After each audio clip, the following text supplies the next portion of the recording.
Welcome to the Photographers Podcast, where we bring you master photographers from across the country to help you with your photography. Today, we're in the historic Biltmore Theatre in downtown Oshawa. This theatre was renovated to have a real retro vibe, and it's a great place for indie artists to come and learn their craft. In this episode, I'm going to bring you great concert photographer, Miki. I can't wait to bring you along.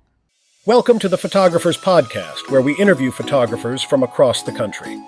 Every month, we will bring you a new personality where we step into the captivating world where moments freeze, emotions speak, and stories unfold with the click of a shutter. So one of the things we love to do here at the Photographers Podcast is bring local talent from the Durham region that have really had experiences that sharing with us will make our photography better. Well, our guest today has been shooting concerts for decades. And I would say 40 years this year. 40 years this year. And some of your big acts that you've caught before they were really big, like U2, Bono, and the Rolling Stones, Lenny Kravitz. Soundgarden at the concert hall as opposed to a stadium. Well, Miki. Yes. How are you? I'm good. I'm a little nervous about being in front of the camera because it's not my favorite place, but I'm good. You know, we're all friends here, and you have so much information to share with our audience that, I mean, it would be a shame not to get that information out there. True. Yes. So let's start about how did you actually get into this kind of this work? How did it all start for you? Honestly, I was taking electronics. I still didn't know what I wanted to do. I met a friend in college. She taught me how to black and white print, and she used to go to concerts, and she's like, "Oh, you have a camera? Bring it." And then that was it. I loved it when I could be in the darkroom and printing up my own photographs. And it was my way, because I was a terrible drawer. And it was a chance to create art and be good at it. Well, I do like it when us photographers are considered artists now, right? I like that because that's really what we do. We create, don't we? Yeah. Right. Yeah, we paint with light. Now, you've got to have some great stories from the early days. I mean, you must have been to like the Elmo Combo and all these big places in Toronto. Do you have a couple stories you can share with us?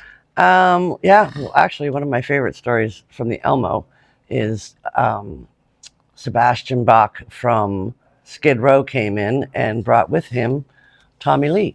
And he was married to, I can't remember her name. Pamela Lee? No, Not the Pamela? previous. Oh, now you're updating me. I'm updating me too. Anyways, so it was just like one of those moments where you go, oh my God, I'm here. There's 7 people in this room or 20 people in this room, and Tommy Lee's playing at the Elmo Combo. Wow. Like it was pretty cool. Or the first time Tragically Hip played in Toronto, they played the Isabella, and there were literally under 10 of us there. But you know what? It's a crapshoot. You don't know who's going to make it. Mm-hmm. You don't know. Like, I didn't have any money back then. So I have 10 pictures from that time because I only had a half a roll of film to work with. Right, because we had to deal with actual film, and, you know, to process a roll of film was, I don't know, $3-4, which is like 20 today. And to actually print them. Oh, yeah, that was expensive. Right? It would cost about $8 a roll back then, and I made $50 a day as a photo assistant. Wow. So, yeah, so I would literally try to shove 3 bands on one roll of film. Yeah. Right? So you'd have to be really specific about what you're shooting. You wouldn't be able to overshoot. It's more acceptable from a print perspective to have the grain. It's almost part of the art, isn't it? Well, you couldn't really get around it in a lot of cases because your highest ISO that you could shoot at the time was 400. Like when 3200 came out black and white, I mean, we were all excited. And then part of it was your processing. Honestly, I processed in my bathroom. I took all my black and white photographs. Right. I had them in a black bag, and I would sit there, and the film would hang. And you're dealing with like scratches and dust marks because you didn't have a sterile environment or a clean environment. Like, oh, I'm gonna have a shower now, but my film is hanging, so Or my roommate comes in and goes, I need to go to work. Can I have the bathroom? And you're like moving, your film around. And green is starting to come back, and I like green because I think green acts, especially for a punk band. I think a punk band has a nicer quality when there's a lot of green in the work, anyways. Right. And just being being able to like shoot unlimited. Well, and we'll get to how you shoot in a minute because you're a bit unique. But let's talk about the venues in your past. So you talked about the El Macamo, the Isabella. Where did Ronnie Hawkins used to shoot all the time? At the Horseshoe or something? Horseshoe, like yeah, that? shot the Horseshoe. So, Actually, I did. Um, um, not Cowboy Junkies, Blue Rodeo. Blue Rodeo. 89 at the Horseshoe. You know. And then Yes. you didn't have the advantage of being in a bigger place where they let you in and you're in a nice little pit area. I literally would have to get there at doors open, no phone, and like sometimes bring a book because Right. I was going to sit there until the band showed up at 9. Right. So I could be there at 8 o'clock and sitting and not leaving until. By the way, which was your favorite? I'm going to say Lee's Palace Lee's was one of my Palace, eh? favorite. I liked, but I'm going to say the all-time favorite was probably the Diamond before it became the Phoenix. Okay. Because there were some like Concrete Blondes played there. I mean, it was such a good venue. So did the act make the venue for you, or did the venue make the act for you? I don't know. To be honest, it's a little bit of both. Like I like playing at Rock and Roll Heaven, but with Rock and Roll Heaven, again, you go into a situation where you don't have the privilege of being put up front. Okay. So you have to kind of fight your way. Yes. So mine was like my sneaking around crowds to Right. get to the front of stage. Now, so let's talk about access to these places. El Macamo, could you just walk in and get access, or did you have to phone somebody? Or I know that 90% of the time, especially if it was big, like Oasis played the Lee's Palace. right, I wouldn't have just been allowed to come in with my camera. In fact, it was a way more strict than it is now. and now it's strict because you got live. Live Nation is very difficult nut to crack. Yeah, Before really it was is. CPI, but still getting it like they didn't want 100 cameras. Right. Right. You had to rep somebody. So usually the magazine I worked for would call in for me. And that would be your end. But that's part of also building relationships because after a while, I just had to call in and say, hey, it's Miki. I'd like to shoot this. The trust is there now, correct? Yes, because I knew you were going to be professional. You weren't going to be doing things that you weren't supposed to be doing. Right. And the photos were going to go where they were supposed to go. Sure. And an example of that is Van Halen played Canada Day at Molson Park. And of the people who were at Molson Park, Right. they chose me to stay for the end of the night to photograph when Eddie Van Halen received a guitar with a Canadian flag on it. Oh my gosh. So that just leads right into some of the vintage pictures we're going to show people that you've taken. And the first one I picked was the one of Lenny Kravitz on stage and playing to the guitarist. Tell me about that experience. Well, there was a lot more of that back then of trying to put on a show as opposed to just playing. So that was opening, I believe, for Blue Oyster Cult. And Blue Oyster Cult, my goodness. yeah. and that was at Maple Leaf Gardens too, which I liked photographing there. But I find the 80s and the 90s, it was a lot more interacting with the band, especially if you're in like a hair band.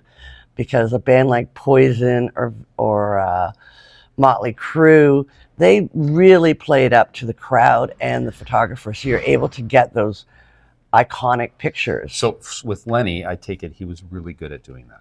Yeah, he always liked to share the stage with his crowd. And the other thing back then, if you didn't get a picture of the lead singer, then you didn't get published 90% of the time. For sure. Right? For sure. So, and you're going after the money shot. So I try to get a picture of everyone in the band whenever possible. But back then, and I do have a tendency to go towards the lead singer just because it's considered a money shot. Yeah. Right? Yeah. So how big was Lenny at the time you took this picture? Well, he was opening, so American Woman might have just come out at that time. Yeah. That would have been like late 80s, I believe. Okay. I mean, let's face it, you wouldn't have known he was going to make it big. But you never knew. Yeah. Like, I'm going to tell you, I won't state which bands it was, but there were a couple of Toronto bands where I really put in a lot of money in film because I really thought they were going to do well. And they didn't do as well as I thought they would. They did okay, but not where hit parader and circus were calling me for photographs. Okay. Right. So the next picture I want to put up here is of Steven Tyler from Aerosmith. I love Steven Tyler. And this is a classic picture of him and his mic. Yeah. I mean, tell me about the event, why you like this picture so much. Tell me a little bit about that. I just think that picture, I can't tell you a lot about the event because, to be quite honest, I've shot so many shows.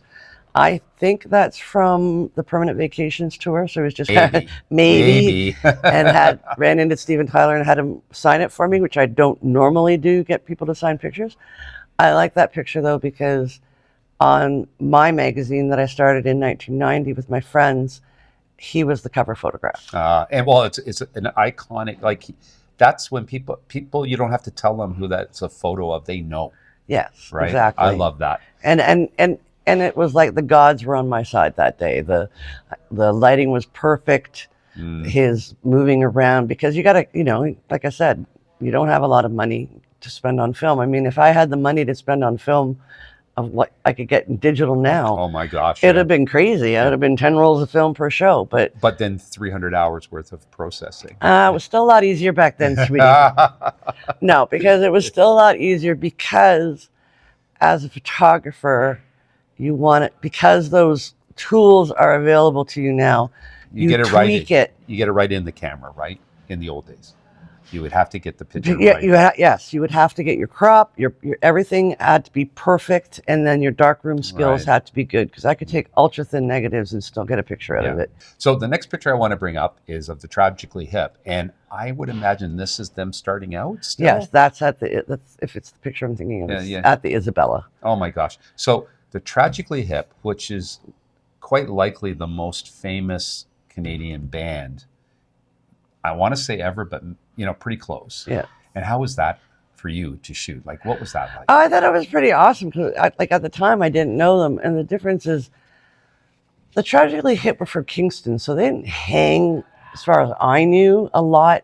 Like, I went to places like Rock and Roll Heaven, and that was my place that I would go to every weekend. Almost everybody showed up there at one point or another. And I didn't, maybe the Hip hung out someplace, but I don't know where they hung out. But you weren't able to build that, that beginning at the relationship. But then they might have already been too big. There is a certain point where you can talk to the band, know the band. And then they get big. And then they get big and forget it. Who are you? I believe I told you once, the order is girlfriend with a camera, friend with a camera, then maybe they'll call you. Hey folks, we're going to get back to our show in just a minute, but I thought this would be a great time to talk about real estate photography with trusted real estate agent Irina Rudenko from Remax Jazz. Hi Irina, thanks for joining me. Thank you so much for having me. So I want to know what makes a better photograph versus some other agents' photography. What makes a better one? Yeah, absolutely. Well, I think at the end of the day, we want to communicate a story. So today we're in this gorgeous neighborhood, North Oshawa. Yes. These are custom built homes, Cassinger homes. So we want to make sure that we showcase the neighborhood as well as the home. Right, because you're not just living inside, you're living outside. So bright, nice photographs of the park and maybe the school, correct? Yes, exactly. Okay, well then let's talk about inside the house. I imagine staging, decluttering, so that the photographer has a better chance to get and convey your message, right? Yes, exactly.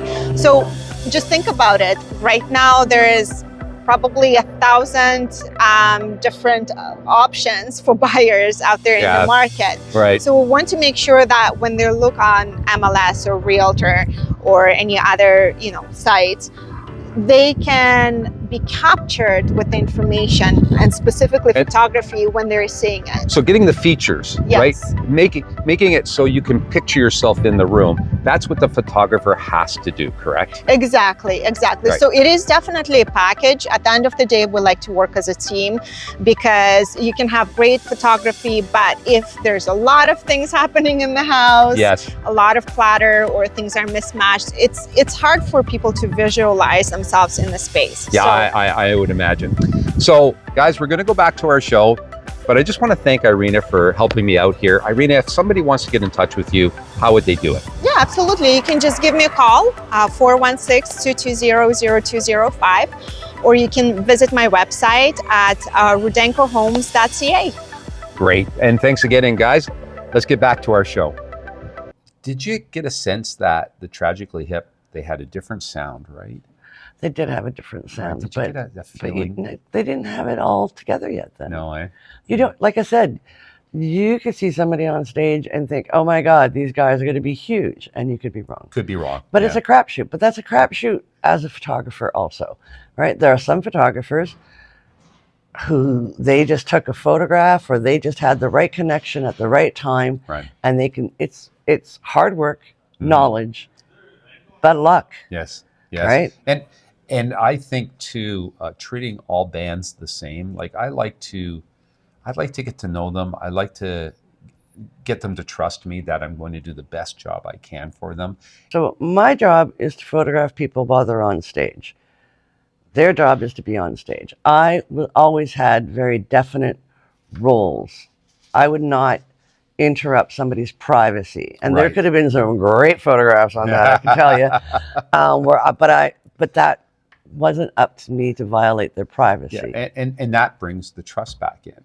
So in saying all of that, I have these 3 or 4 pictures of Bono that you took, and he's getting in closer and closer and closer.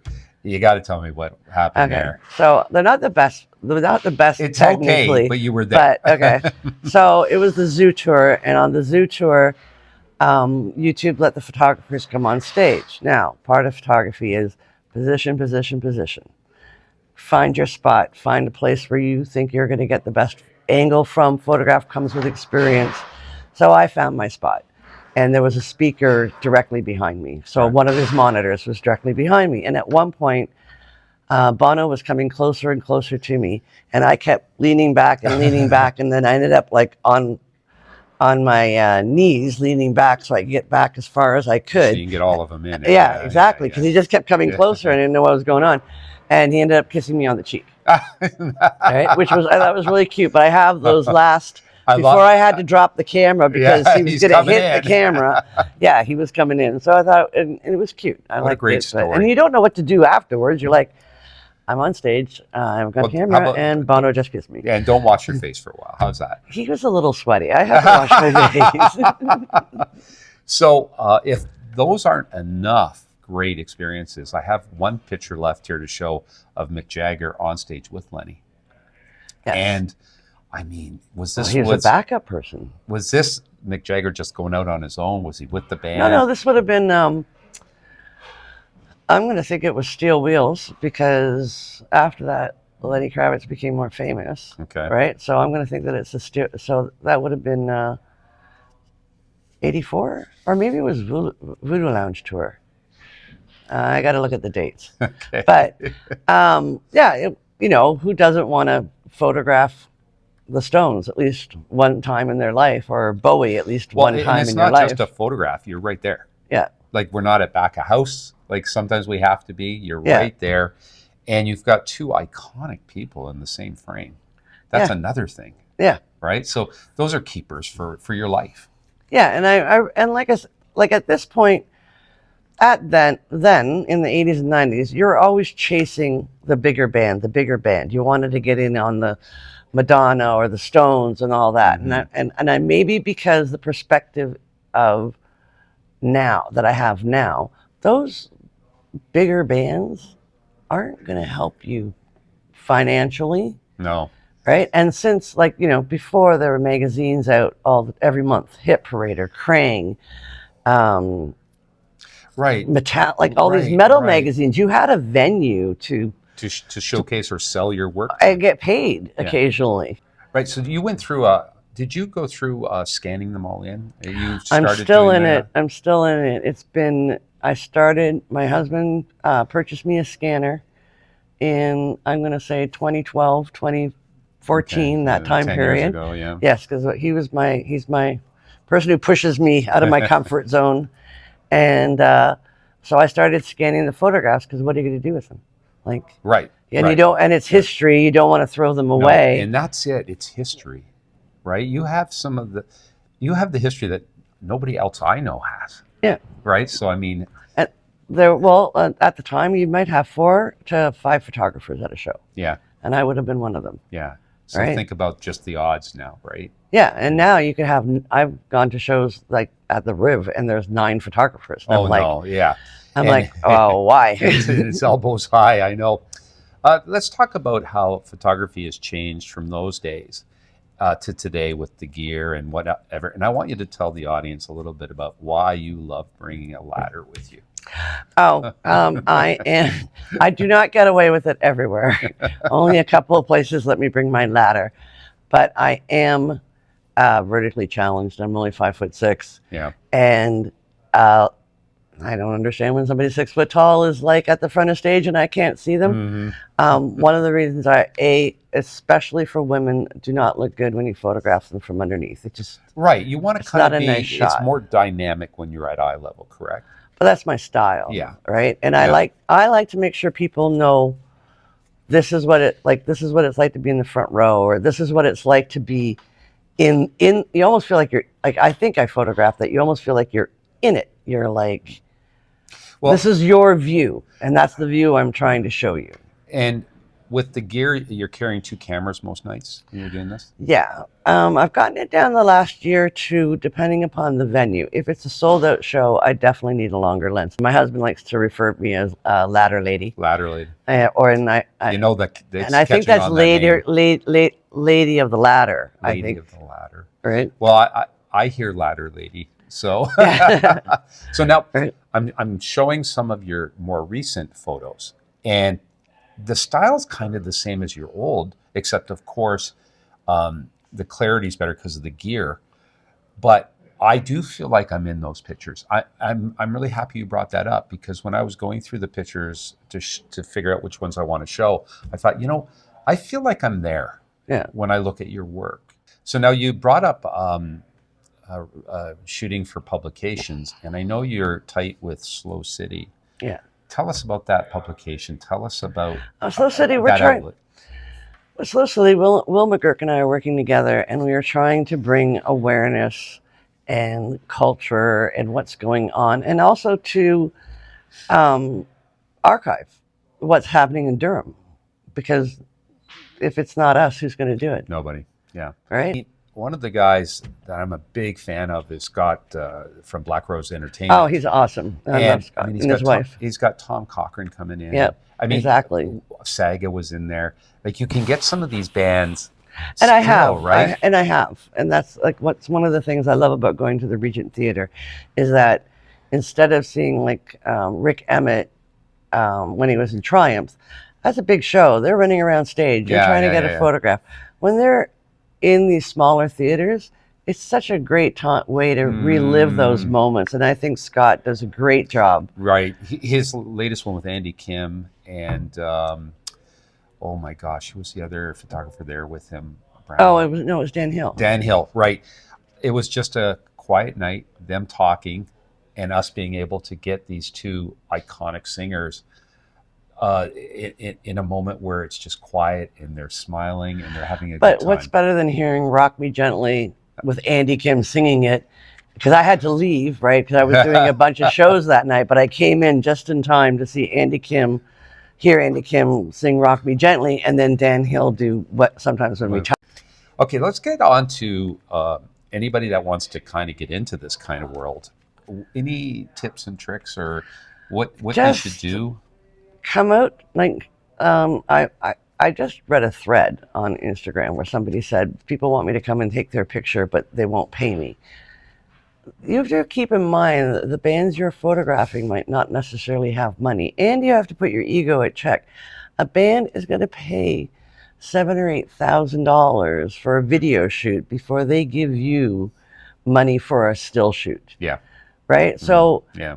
You have to do it because you love it or you like the challenge of it. Mm-hmm.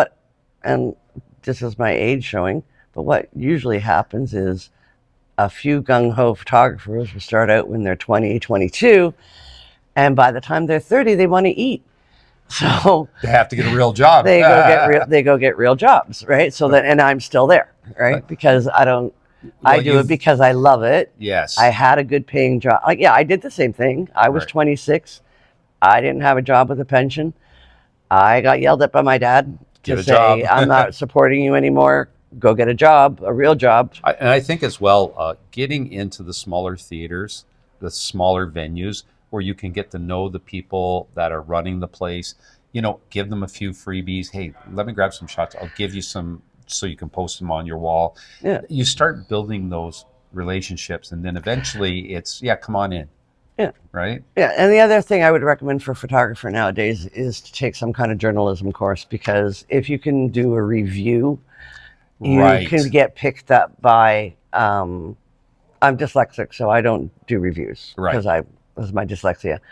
But if you can do a review of a show and take the pictures of the show, first of all, you get to see the whole show, which is awesome, because sometimes they kick you out after 3 songs. Well, lots of times. Yeah. And second of all, it gives you a little bit more great, it gives you something more to go to these online magazines for. Yeah. And now you're the storyteller too. So before we end, I want to talk a little bit about this venue here, the Biltmore, because you're you're the in-house photographer here. And tell me what you love about it. Tell me, why it's so special for you. I think Diane's doing a great job. I mean, she and Jacob, between the two of them, they create such a beautiful atmosphere to work in, and it's really chill. And I love the look. Diane's dad did the initial look of it, and he unfortunately passed away. And but they came in and took over, and everybody, the staff, everyone here is just so awesome. I would say it's probably one of my favorite places. Well, and it's the vibe, right? It's the vibe. There's a mix of seats, but a lot of standing room. And the acts they bring in are so diverse. So diverse. Yeah, everything from a drag show. Yep. I mean, the drag show they had with the movie night. Yes. At Halloween. I mean, that was awesome. Yeah. Then and you know what, I'm gonna also, even though I don't come to them very often because there's no band, emo night. Is spectacular. Of our show, I do want to tell people where they can find your work. Okay, so the best place to go for my work is at live.performer on Instagram. And that's where you'll see whatever I'm showing. Now, if you by chance are curious about my other stuff and that, you can go to m2pics.com. Luckily for our audience, I'm going to put it right down here. Excellent. All those words so they can find but you. But generally, I will say generally I'm on the live.performer. And I really want to thank you for being on the show. Thanks for having me. And you've made it being in front of the camera a little bit better. Yeah. That's great. I don't like to be in front of the camera. I hope you enjoyed this show, and come back to our next episode. We have a new one every month. See you later.